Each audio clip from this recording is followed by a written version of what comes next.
Сәлем баршаңызға, қалдарыңыз қалай? Бүгінгі күндеріңіз сәтті өтсін. Бүгінгі тақырыпты бастамас бұрын каналға тіркеліп, лайк басып, комментарий жазуды ұмытпаңыздар.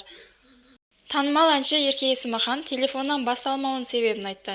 Жеке өмірі көпшілікке жұмбақ. Ерке Есмахан сүйіктісінің басқа қалада тұратынын айтты. Әнші әлеуметтік желідегі парақшасында сауалнама жүргізді. Қалай бәріне үлгеріп жүрсіз деген сұраққа жауап берді. Сонда Ерке Есмахан: мен еш нәрсеге үлгермеймін, бұның бәрі әшейін көз бояушылық деп жауап берді. Мен ұйқыдан тұрамын дегенше Алматыда кептеліс басталып кетеді. 1-2 салонға шопинг деген шаруаны бітірем дегенде 24/7 телефонымнан өтемін. Өйткені жігітім басқа қалада, деп жазды ол. Әнші ғашығын көңілін табу үшін әлек болатынын көрінеді. Қатты үлгере қоймаймын, шай тамақ істеймін деп те айта алмаймын, бірақ сонда да үлгермеймін деп жауап берді. Бұны естіген Ерке Есмаханның оқырмандары әртүрлі пікір қалдырды. Кен қатын болды ғой, кішкентай қыз сияқты жігітім анда мұнда демей дұрыстап сөйлеп үйренсе ғой.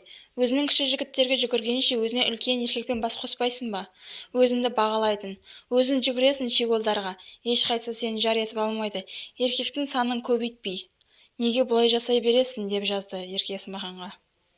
Соңына дейін тыңдағандарыңызға көп рахмет. Лайк басып, комментарий жазып, каналға тіркелуді ұмытпаңыздар. Сіздерге әрдайым бірінші болып жаңалықтарды жеткізетін боламыз.